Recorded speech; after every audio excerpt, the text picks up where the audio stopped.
namun tangan-Mu selalu menopang hidupku. Saat ku dalam ketakutan, Kau hadir di sisiku. Kau berkata, jangan takut, Kau beriku kemenangan. Kaulah Tuhan yang berjanji, tak sekalipun Kau ingkari kesetiaan-Mu. Sungguh terbukti di sepanjang hidupku, untuk selamanya ku kan setia melayani, mengasihi-Mu. Tiada Tuhan seperti-Mu, Yesus. Kau Allahku yang setia.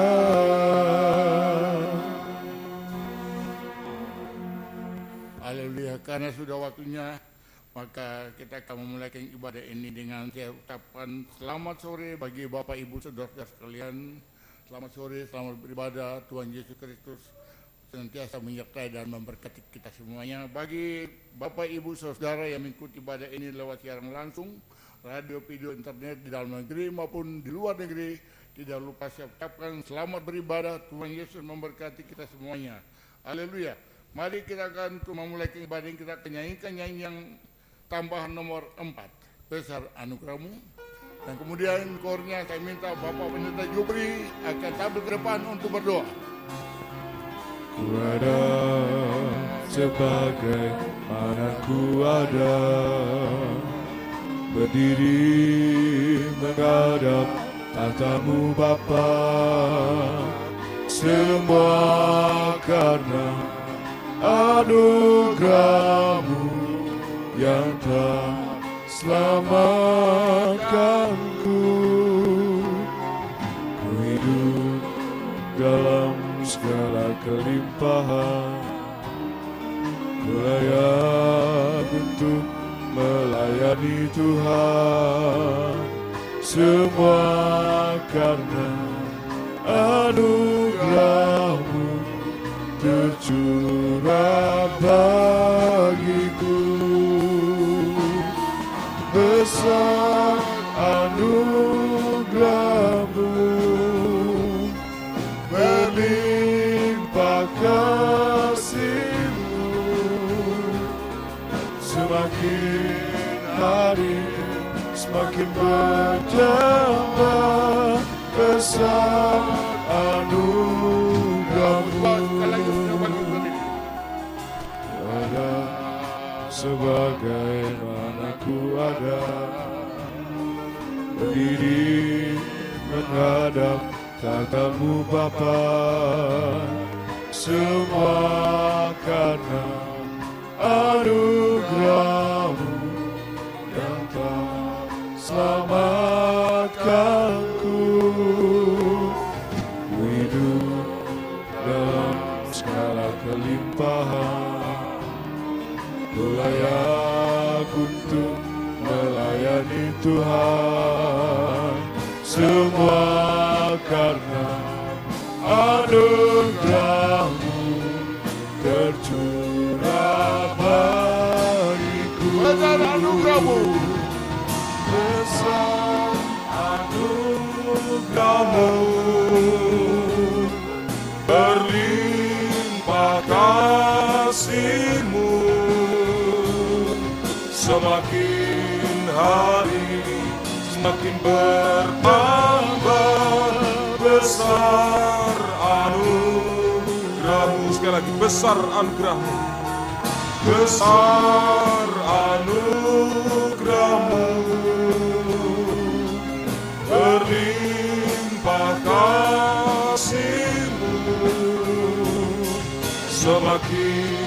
hari semakin bertambah besar anugerah-Mu. Haleluya. Kami ada sebagaimana kami ada kesempatan sore hari ini Tuhan.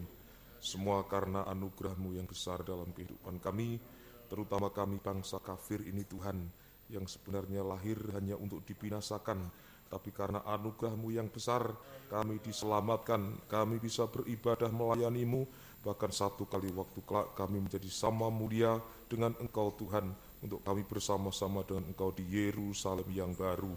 Terima kasih Tuhan, terima kasih, sebab itu Tuhan, biarlah anugerah-Mu yang besar, kami memanfaatkan, kami bisa beribadah melayani-Mu Tuhan, dengan setia, dengan berkobar-kobar Tuhan.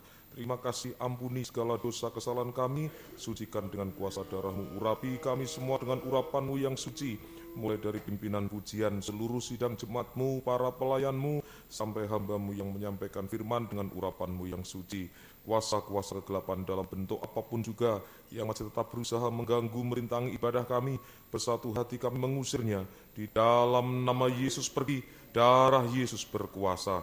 Terima kasih Tuhan. Sidang jemaat masih dalam perjalanan ataupun di rumah-rumah, hentarkan mereka semuanya tiba di tempat ini dengan keadaan selamat. Pertambahkan jiwa-jiwa baru, jiwa-jiwa sudah lama tidak datang Tuhan, tarik mereka kembali sebelum Engkau datang yang kedua kali. Peralatan yang kami pergunakan untuk ibadah sore hari ini, mulai dari listrik, sound system, OHP, internet, alat musik, komputer, semuanya Tuhan, jaga lindungi dengan darah-Mu, termasuk kendaraan yang diparkir di luar Tuhan, menjaga melindungi, juga rumah-rumah yang kami tinggalkan bersama dengan apa yang Kau berkatkan dalam kehidupan kami, Tuhan menjaga, Tuhan melindungi. Terima kasih Tuhan. Kami akan mulaikan ibadah kami di dalam nama Tuhan Yesus Kristus. Kami alaskan doa kami. Haleluya. Amin. Silahkan duduk kembali.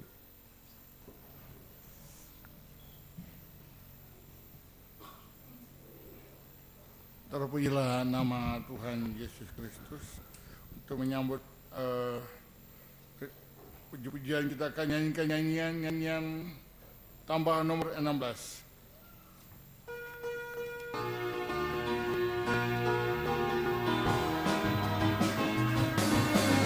Mari kita sambut Sang Raja, mari kita puji nama-Nya. Dia yang Maha Mulia, Dia yang Maha Kuasa, Yesus, Yesus, Yesus namanya. Puji Hosana, puji Hosana, puji Hosana, puja namanya.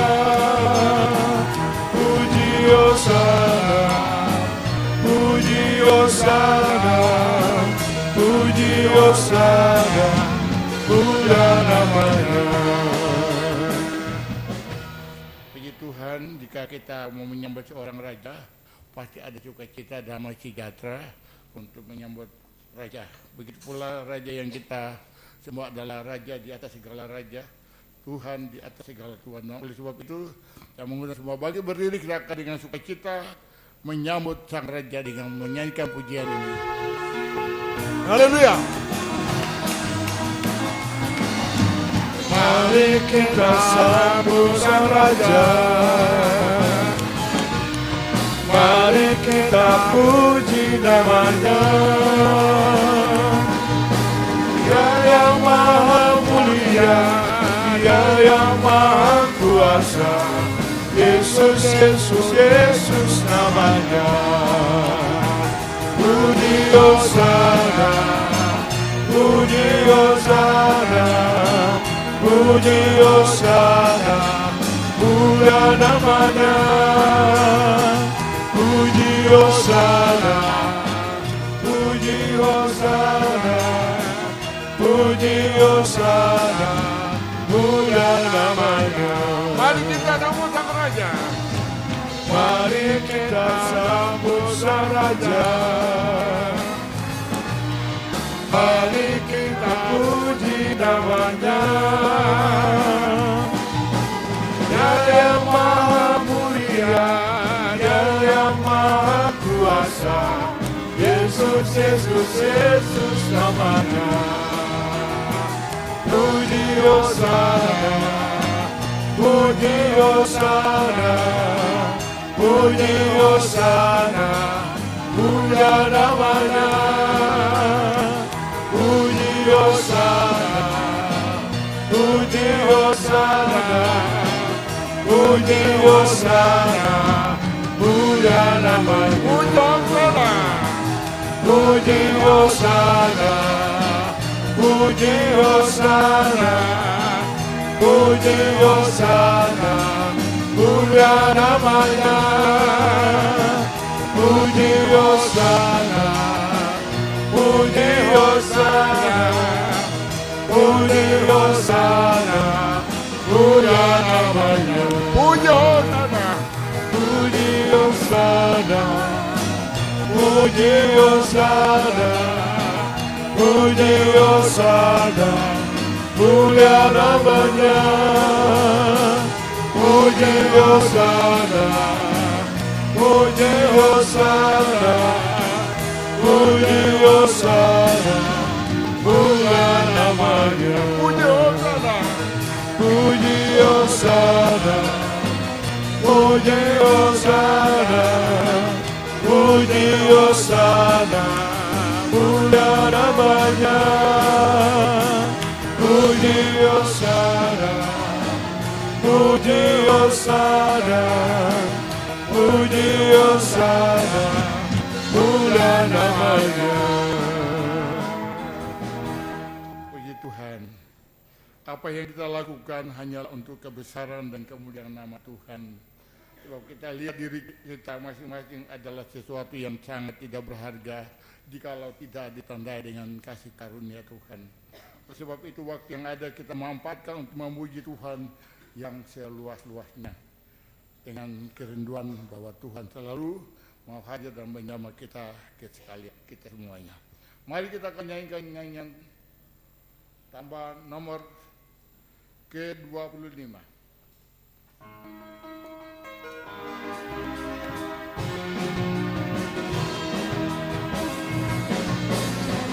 Datanglah kebaikan dengan hati bersyukur, berharap pelatarannya.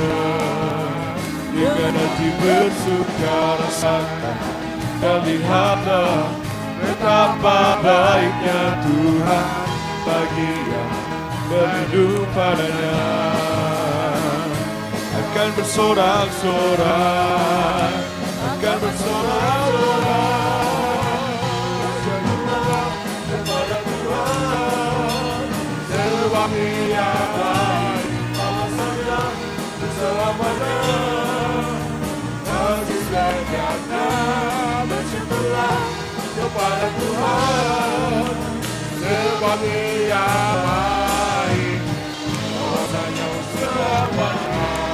Kasih setianya, datanglah kebaiknya, datanglah kebaiknya dengan hati bersyukur, berharap berharapnya, dengan hati bersuka cita dan lihatlah betapa baiknya Tuhan bagi yang berhidup padanya. Akan bersorak-sorak, akan bersorak-sorak, semua makin berdiri kepada Tuhan, sebab Dia baik, alasannya selamanya. Kasih setianya, bersyukurlah kepada Tuhan, sebab Dia baik, alasannya selamanya. Kasih bersyukurlah, bersyukurlah kepada Tuhan, sebab Dia baik, alasannya selamanya. Kasih setianya, bersyukurlah kepada Tuhan, sebab Dia baik, alasannya selamanya. Kasih setianya, bersyukurlah, bersyukurlah kepada Tuhan, sebab Dia bahasanya selamanya, kasih setianya. Bersyukurlah kepada Tuhan, sebab Dia baik, bahasanya selamanya, kasih setianya. Bersyukurlah, haleluya. Bersyukurlah kepada Tuhan, sebab Dia baik, bahasanya selamanya, kasih setianya. Bersyukurlah kepada Tuhan, sebab Dia baik, bahasanya selamanya, kasih setianya. Bersyukurlah. Bersyukurlah kepada Tuhan, sebab Dia baik, bahasanya selamanya, kasih setianya. Bersyukurlah kepada Tuhan, sebab Dia baik, bahasanya selamanya, kasih setianya.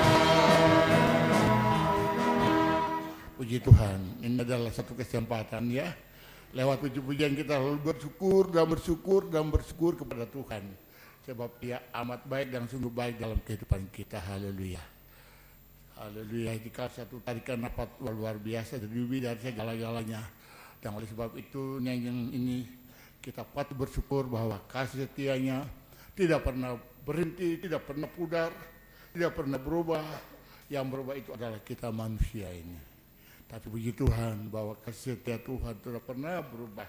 Setiap detik saat sampai hari ini kita ada, itu semuanya karena kasih setia Tuhan. Oleh sebab itu patut kita harus bersyukur kepada Tuhan. Haleluya. Mari kita lanjutkan dengan nyanyian tambahan.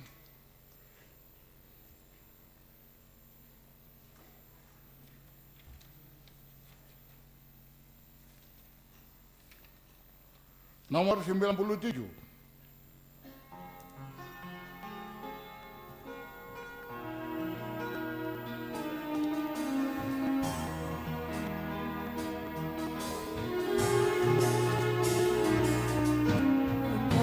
Bapa yang mengasihiku,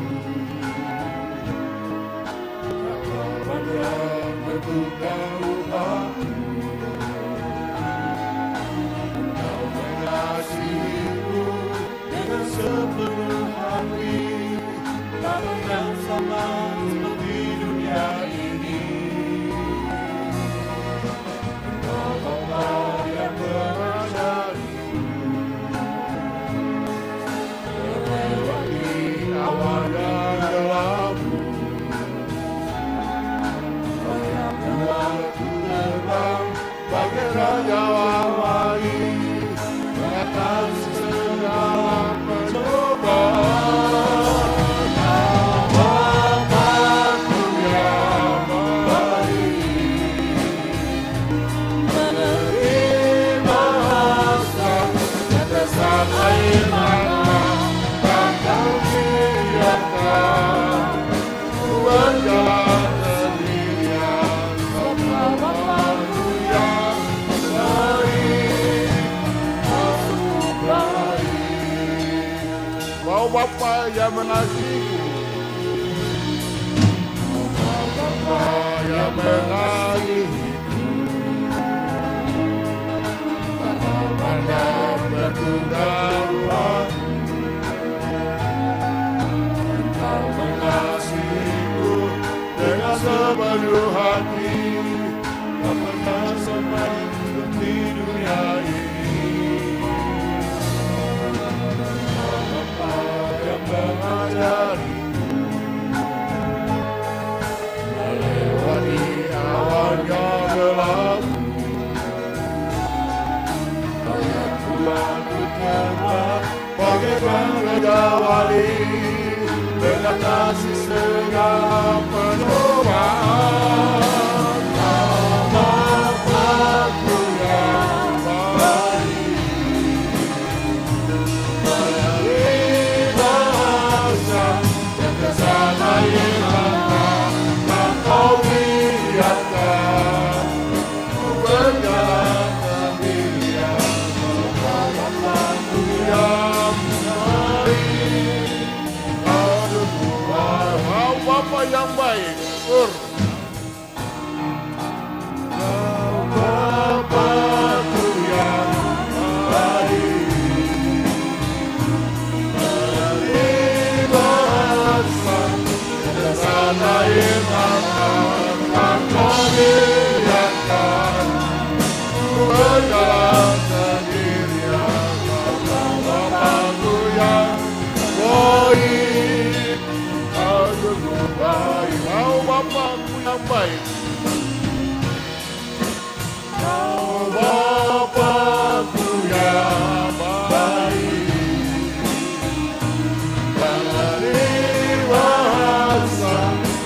Puji Tuhan, Bapa yang kita sembah adalah Bapa yang amat baik, sungguh baik, yang mengerti setiap tetesan air mata. Sore hari ini kita datang dengan beban pergumulan kita masing-masing. Tuhan yang tahu dan melihat apa yang menjadi kebutuhan dan kerinduan kita masing-masing. Mari kita akan lanjutkan dengan nyanyian tambahan nomor 98. Waktu Tuhan bukan waktu kita.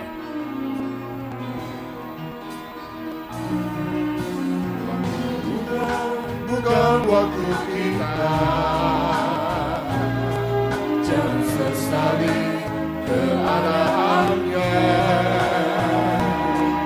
Untuk semua ada waktu Tuhan.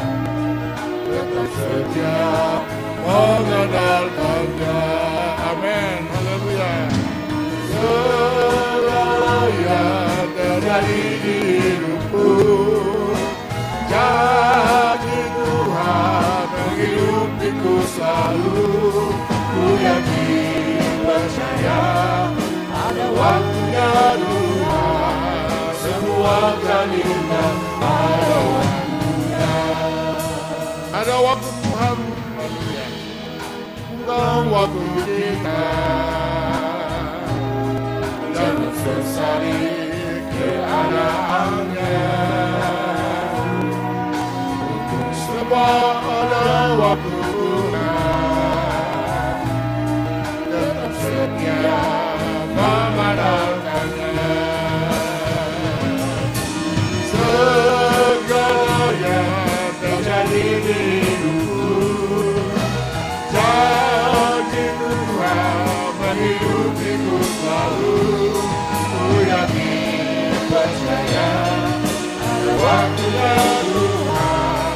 Semua akan indah pada waktunya. Waktu Tuhan bukan waktu kita. Tuhan bukan waktu kita. Jangan sesali keadaannya. Untuk semua ada waktu Tuhan. Tetap setia mengandalkannya. Segala yang terjadi di hidupku, janji Tuhan menghidupiku selalu. Ku yakin percaya ada waktunya Tuhan. Semua akan indah pada waktunya. Segala yang terjadi di hidupku, segala yang terjadi di hidupku, janji Tuhan menghidupiku selalu. Ku yakin percaya ada waktunya Tuhan. Semua akan indah pada waktunya. Segala yang terjadi di hidupku, segala yang terjadi di hidupku, janji Tuhan menghidupiku selalu. Ku yakin percaya waktunya Tuhan. Semua akan indah pada waktunya. Puji Tuhan bahwa waktu Tuhan lalu tepat pada waktunya dalam kehidupan kita. Indah pada waktunya. Dan oleh sebab itu apapun yang kita hadapi, sabarlah dan tekunglah berdoa, tekunglah beribadah melayani Tuhan, sebab janji Tuhan tepat pada waktunya. Oleh sebab itu mari kita tetap sabar, tekun, ibadah melayani Tuhan. Haleluya. Mari kita akan lanjutkan dengan nyanyian dengan tambahan nomor 99.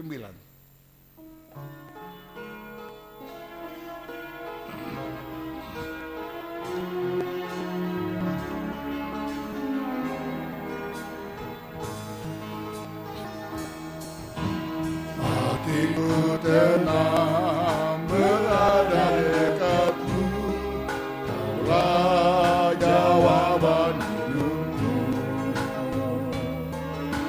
Hatiku tenang berada dekatmu,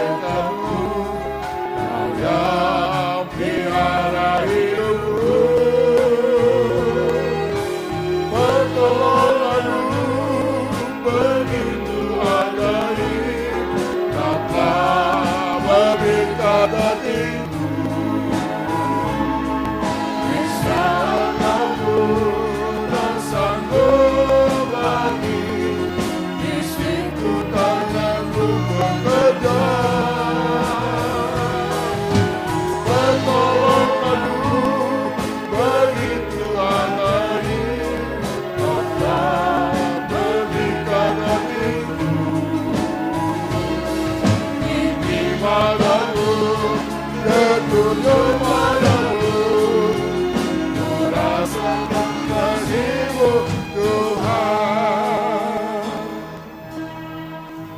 Puji Tuhan, untuk menyambut firman Tuhan, mari kita akan membuka hati kita untuk menyambut firman Tuhan dengan kita akan nyanyian tambahan nomor 76.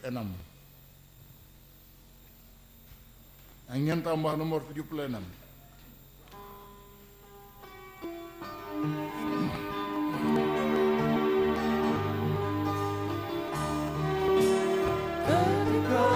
Pada hidup datang menerpa, ku tahu Tuhanku selalu besertaku ketika tiada lagi harapan.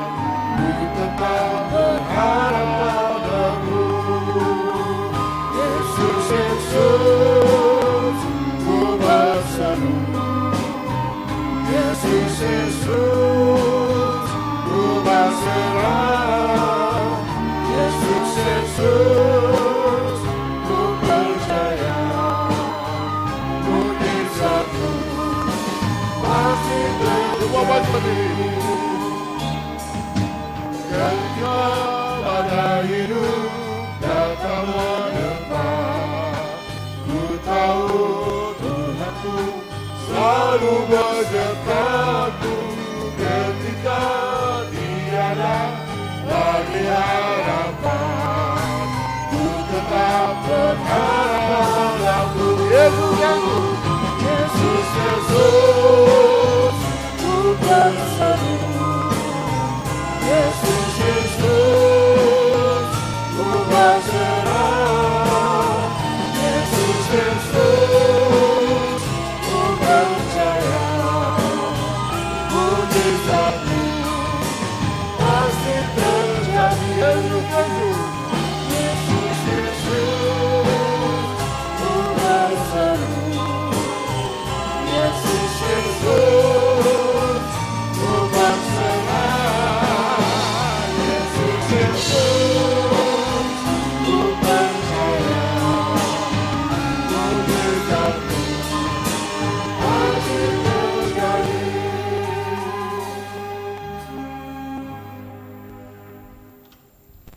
Firman-Mu di saat kami masih bisa berseru nama-Mu Tuhan, maka mujizat Tuhan masih bisa terjadi dalam kehidupan kami. Apapun yang sedang kami hadapi, badai gelombang apapun yang kami hadapi, Tuhan mampu menolong kami semua Tuhan.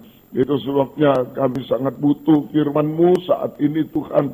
Nyatakan firman-Mu bagi kami semua dan urapi kami dengan kuat kuasa Roh-Mu yang suci. Mulai hamba mampu menyampaikan firman dengan jelas, benar dan murni, sesuai kehendak-Mu dengan kasih sayang-Mu Tuhan. Biarlah firman-Mu sungguh-sungguh jawaban atas hidup kami. Dan urapi pula kami semua, baik yang ada di sini yang mendengar siaran langsung, radio, video, internet dimanapun berada, di dalam negeri, luar negeri, dalam bahasa Indonesia, Inggris, urapi semua Tuhan, mampu mendengar, mengerti, percaya, yakin akan firman, bahkan mampu mempraktikkan firman-Mu dalam setiap hidup kami, sehingga sungguh nyata saat ini, firman dan Roh Kudus adalah jamahan tangan Tuhan atas hidup kami. Engkau sanggup mengadakan mujizat di tengah kami, mengubahkan kami, melakukan segala sesuatu bagi kami, sampai menyempurnakan kami semua Tuhan. Dan kami tidak akan ragu sedikit pun Tuhan, untuk mengangkat dua tangan kami kepada-Mu Tuhan. Hanya menyembah-Mu, hanya menyerahkan hidup kami. Oh, menyerahkan setiap detak jantung kami ke dalam tangan-Mu Tuhan. Biarlah Engkau yang memeluk kami, Engkau yang Tuhan memberi jaminan kepastian hidup sekarang sampai kekal selamanya. Tuhan selalu menggenapi janjinya atas hidup kami. Segala kuasa iblis setan masih coba mengganggu, merintangi lewat roh ngantuk, roh najis, keras hati, main-main. Kami usir semua dalam nama Yesus, pergi. Darah Yesus berkuasa. Tuhan, tolong kami semua, gereja lain, persekutuan lain, bersamaan kami beribadah kepada-Mu saat ini dimanapun berada. Berkatilah mereka seperti Tuhan berkati kami. Terutama satukanlah dalam satu pengajaran benar, kembali ke kitab satu penyembahan benar, mencapai satu tubuh Kristus yang sempurna, dan Engkau segera datang. kembali kedua kali. Terima kasih, syukur kepadamu, mohon kemurahan-Mu. Dalam nama Tuhan Yesus Kristus kami sudah berdoa. Haleluya. Amin. Silakan duduk kembali. Salam sejahtera dalam kasih sayangnya Tuhan kita Yesus Kristus. Selamat mendengarkan firman Tuhan. Adalah kasih Tuhan, bahagia dari Tuhan selalu dilimpahkan di tengah-tengah kita sekalian. Kita kembali pada tema Wahyu 19 ayat yang ke-9. Kitab Wahyu pasal 19 ayat yang ke-9. Lalu ia berkata kepadaku, tuliskanlah, berbahagialah mereka yang diundang ke perjamuan kawin anak domba. Katanya lagi kepadaku, perkataan ini adalah benar, perkataan-perkataan dari Allah. Berbahagialah mereka yang diundang ke perjamuan kawin anak domba. Perjamuan kawin anak domba adalah pertemuan antara Yesus yang datang kembali kedua kali dalam kemuliaan sebagai kepala, raja segala raja, mempelai pria surga. Kepala itu suami, mempelai pria surga. Ya. Dengan sidang jemaat yang sempurna, pertemuan dengan sidang jemaat yang sempurna kita. Tubuh Kristus yang sempurna. Tubuh itu istri, mempelai wanita surga di awan-awan yang permai. Ya. Nah, saat itu mempelai wanita memandang mempelai pria surga dengan muka dengan muka. Memandang mempelai wanita surga, memandang mempelai pria surga muka dengan muka. Ya, wajah dengan wajah, face to face. Ya, memandang muka dengan muka. Sesudah itu kita masuk Firdaus, 1000 tahun damai, Wahyu 20. Sesudah itu kita masuk Yerusalem baru, kerajaan surga kekal selamanya. Wahyu 21-22. Nah, jadi kita harus sampai di awan-awan memandang Yesus muka dengan muka. Ini soal pandangan. Jadi gereja Tuhan yang diundang ke perjamuan kawin anak domba di awan permai sama dengan mempelai wanita surga itu. Gereja yang diundang ke perjamuan kawin itu sama dengan mempelai wanita surga, harus memiliki pandangan rohani. Harus memiliki pandangan rohani, pandangan mempelai yang semakin hari semakin jelas lewat pembukaan firman yang semakin jelas. Semakin hari semakin jelas lewat pembukaan firman yang semakin jelas. Sampai puncaknya bisa memandang Yesus mempelai pria surga muka dengan muka di awan-awan permai. Ini pandangan rohani, pandangan mempelai. Ya, harus makin hari makin jelas sampai memandang Yesus muka dengan muka. Nah, pandangan rohani atau pandangan mempelai bisa kita pelajari dalam Matius 22 ayat 41 sampai 46. Matius 22 ayat 41 sampai 46. Ini pelajaran tentang pandangan rohani, pandangan mempelai. Ketika orang Farisi sedang berkumpul, Yesus bertanya kepada mereka. Katanya, apakah pendapatmu tentang Mesias? Anak siapakah dia? Kata Yesus kepadanya, kata mereka kepadanya, anak Daud. Nah, mereka bisa jawab, anak Daud, keturunan Daud. Katanya kepada mereka, jika demikian, bagaimana Daud oleh pimpinan roh dapat menyebut dia tuannya ketika ia berkata, Tuhan telah berfirman kepada Tuanku, duduklah di sebelah kananku, sampai musuh-musuhmu kutaruh di bawah kaki. Jadi, jika Daud menyebut dia tuannya, bagaimana mungkin ia anaknya pula? Tidak ada seorang pun yang dapat menjawabnya, dan sejak hari itu tidak ada seorang pun juga yang berani menanyakan sesuatu kepadanya. Jadi, ada dua pertanyaan Yesus tentang Mesias atau Kristus. Ada dua pertanyaan Yesus tentang Mesias atau Kristus. Nomor satu, anak siapakah Mesias atau Kristus? Ya. Orang Farisi bisa menjawab, yaitu anak Daud, keturunan Daud. Benar. Ya. Anak Daud, keturunan Daud. Nah, ini pandangan daging. Nah, orang Farisi mempunyai pandangan daging, pandangan jasmani. Nah, kita juga punya, ini silsilah, tahu. Ya, anaknya siapa, silsilah, tahu. Ya, pandangan daging, pandangan jasmani. Nah, lalu Yesus bertanya, pertanyaan kedua. Ya, bagaimana Daud dalam pimpinan Roh Kudus menyebut Mesias tuannya? Tadi anaknya, sekarang tuannya.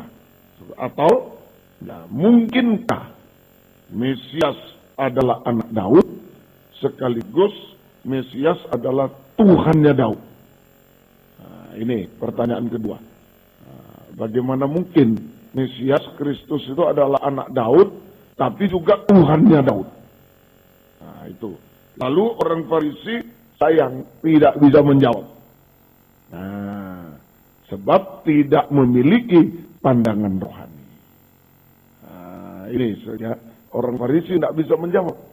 Dia kalau anak Daud saja bisa, tapi Tuhannya Daud pun tidak bisa jawab. Nah, ini sebab orang Farisi saja tidak mempunyai pandangan rohani, hanya punya pandangan jasmani, tapi tidak punya pandangan rohani.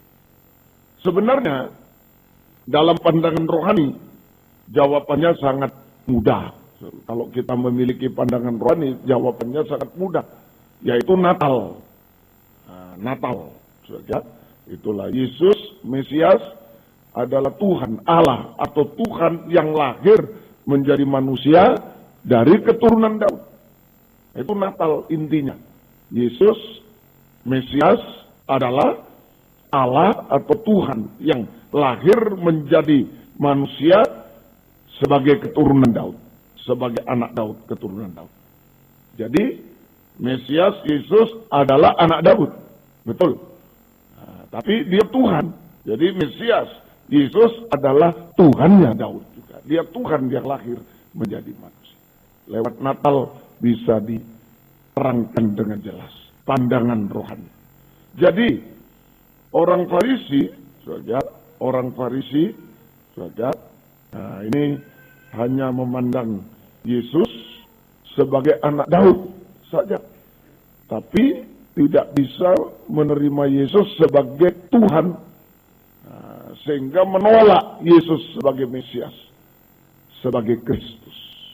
Ini orang Farisi, saudara, hanya memandang Yesus sebagai anak Daud, nah, pandangan daging, tetapi tidak bisa memandang Yesus sebagai Tuhan. Ya, ini saja. Tidak bisa memandang Yesus sebagai Tuhan. Sehingga orang Farisi menolak Yesus sebagai Mesias atau Kristus. Nah, ini kita harus hati-hati. Saja, Tuhan tolong semuanya. Ini orang Farisi ini adalah, saja, orang Farisi adalah gambaran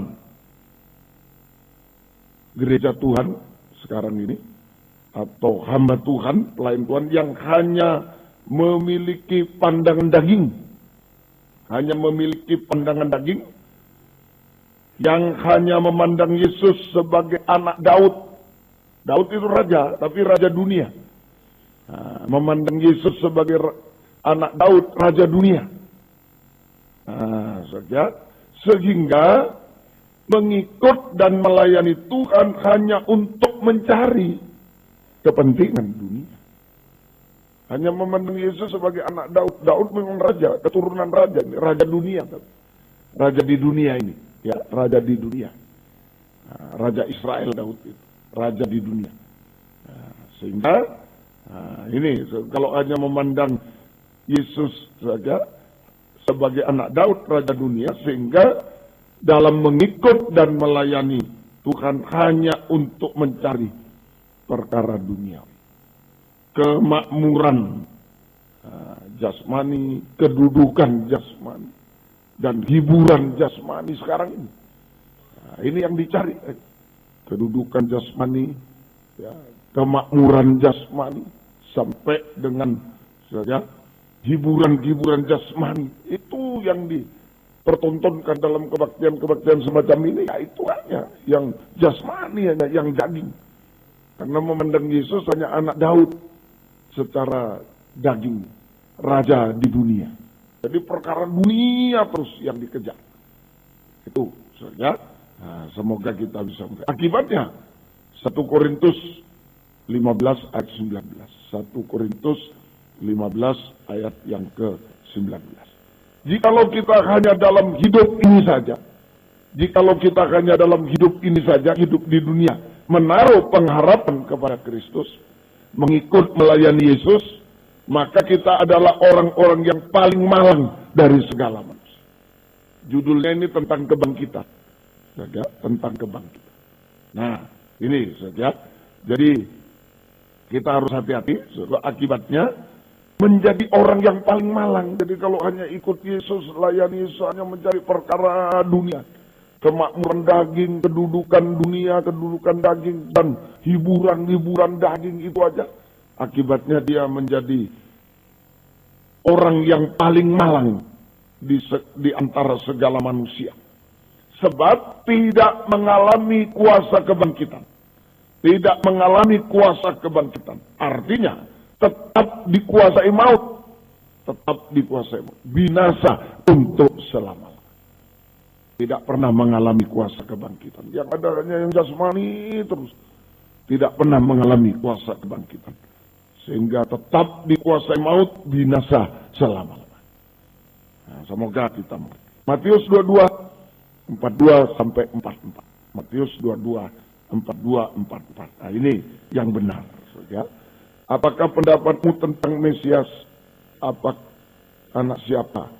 Ayat 43. Ya, 43. 42, anak siapakah dia? Ya, saja. 43, katanya kepada mereka, jika demikian bagaimanakah Daud oleh pimpinan roh dapat menyebut dia Tuhannya? Ketika ia berkata, Tuhan telah berfirman kepada Tuhanku, Tuhanku, duduklah di sebelah kananku sampai musuh-musuhmu kutaruh di bawah kaki.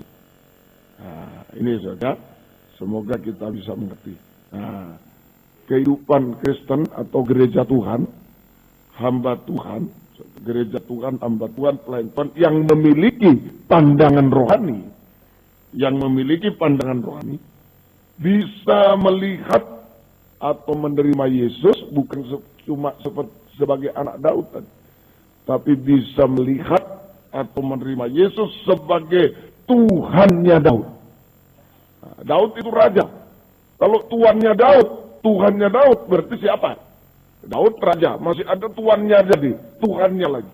Siapa? Raja di atas segala raja. Bisa? Nah, itu.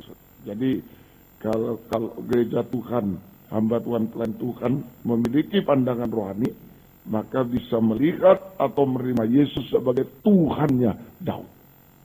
Nah, Daud raja, berarti Tuhannya Daud, tuannya Daud itu adalah raja. Yesus sebagai raja di atas segala raja. Yesus sebagai raja di atas segala raja, imam besar mempelai pria surga yang duduk di sebelah kanan Allah Bapa. Tadi itu ayat yang ke-43, 44. Saja duduk di sebelah kanan takhta Allah Bapa. Nah, ini dia Yesus sebagai raja, bukan raja dunia. Kalau cuma memandang Yesus anak Daud, raja dunia, wah cuma yang duniawi yang dikejar. Yang dibicarakan yang duniawi terus. Sampai tidak menerima kuasa kebangkitan, binasa. Tapi kalau pandangannya rohani, nah, dia bisa melihat Yesus sebagai tuannya Daud, Tuhannya Daud. Itulah raja di atas segala raja, imam besar mempelai pria surga yang duduk di sebelah kanan takhta Allah Bapa. Roma 1 sampai 4, 2 Timotius 2 ayat 8. Roma 1 sampai 4, 2 Timotius 2 ayat 8. Ini kita gabung. Dari Paulus, hamba Kristus Yesus yang dipanggil untuk menjadi rasul dan dikuduskan untuk memberitakan Injil Allah. Injil itu telah dijanjikannya sebelumnya dengan perantaraan nabi-nabinya dalam kitab-kitab suci. Ya, Injil itu sudah dinubuatkan dalam kitab nabi-nabi. Ya. Terutama tentang anaknya, Yesus. Anaknya, yang menurut daging, nah ini pandangan jasmani, daging. Menurut daging, diperanakkan dari keturunan Daud, betul itu. Tapi jangan stop di sini. Nah, kalau cuma stop, oh iya dia anak Daud, dia raja dunia. Raja di dunia, wah perkara jasmani yang dicari. Nah, tapi masih ada lagi ayat yang keempat. Dan menurut roh kekudusan, dinyatakan oleh kebangkitannya lah. Ada kuasa kebangkitan dari antara orang mati, bahwa ia adalah anak Allah yang berkuasa. Yesus Kristus Tuhan kita. Dia adalah Tuhannya kita, Tuhannya Daud juga. Nah ini jangan stop sampai ayat 3. Nah itu orang Farisi. Tapi kita gereja Tuhan sampai ayat yang keempat. Dia anak Daud, tapi dia juga Tuhannya Daud, Tuhannya kita semua. Nah, bisa? Nah, 2 Timotius 2 ayat 8, satukan. Ingat Pak ini, Yesus Kristus telah bangkit. Nah ini titik beratnya kebangkitan, kematian, kebangkitan. Dari antara orang mati yang telah dilahirkan sebagai keturunan Daud, itulah yang kuberitakan dalam Injilku. Jadi Yesus dilahirkan sebagai anak Daud, keturunan Daud. Dan harus mati di kayu salib. Sebagai anak Daud dia mati. Yesus dilahirkan sebagai anak Daud, keturunan Daud, dan harus mati di kayu salib. Tetapi Yesus bangkit dan dipermuliakan. Nah ini sebagai Raja, anak Allah, Raja segala Raja. Imam besar, mempelai pria surga, yang duduk di sebelah kanan tahta Allah Bapa. Nah, dia anak Daud memang manusia, tetapi dia mati. Nah, kalau manusia biasa mati tidak bangkit, nanti bangkitnya. Tapi dia mati 3 hari dia bangkit. Dia membuktikan bahwa dia adalah anak Allah. Dia adalah Raja segala raja, dalam kemuliaan sebagai anak Allah, Raja yang duduk di sebelah kanan tahta Allah Bapa. Semoga kita bisa mengerti. Jadi Yesus sebagai anak Daud, manusia, bisa mencapai kemuliaannya sebagai Raja segala raja. Yesus anak Daud, Raja dunia di dunia ini, bisa mencapai kemuliaannya sebagai Raja segala raja, Imam besar, mempelai pria surga, yang duduk di tahta sebelah kanan tahta Allah Bapa, bisa mencapai ke sana lewat jalan kematian dan kebangkitan.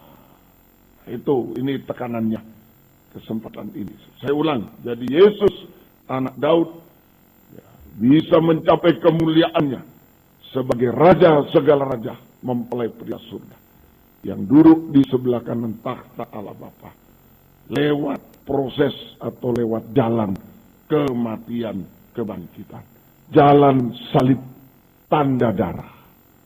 Nah, itu jalan satu-satu. Semoga kita bisa mengerti.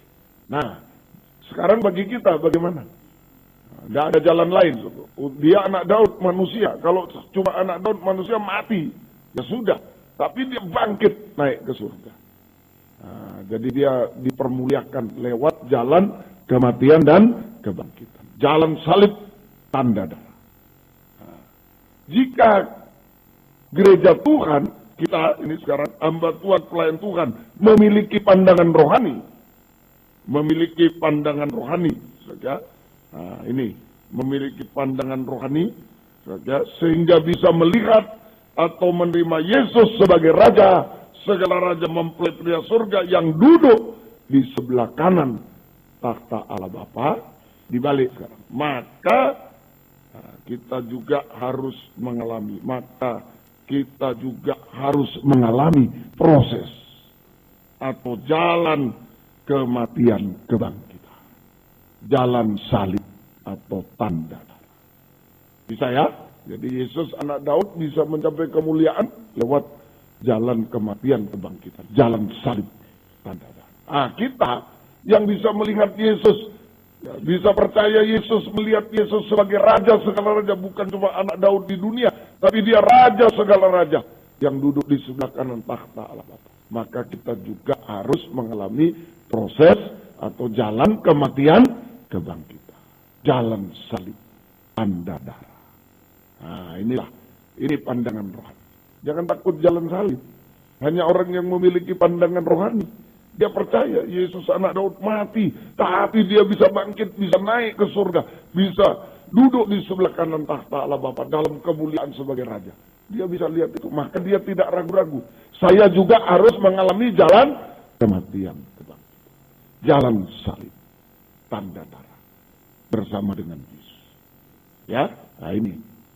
Sekarang kita harus berada di dalam jalan salib, seperti Yesus.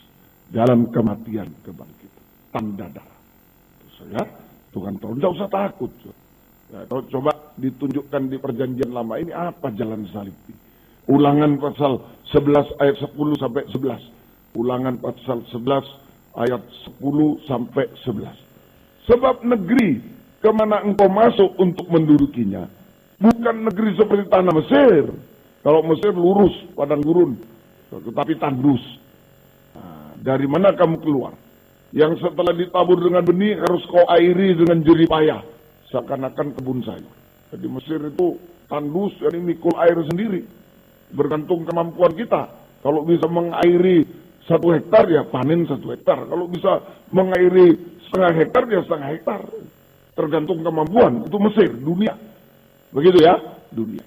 Tetapi negeri kemana kamu pergi untuk mendudukinya, Kanaan, negeri perjanjian, ialah negeri yang bergunung dan berlembah, yang mendapat air sebanyak hujan turun dari langit. Tidak usah mikul air sendiri, sudah dikasih dari langit. Amin. Nah, itu bedanya. Semoga kita mengerti. Jadi jalan kematian, kebangkitan bersama Yesus, jalan salib, sama dengan tanah Kanaan yang berlembah dan bergunung. Sama. Ya, makanya tadi saya bilang jangan takut. Kalau punya pandangan rohani pada Yesus justru jalan salib.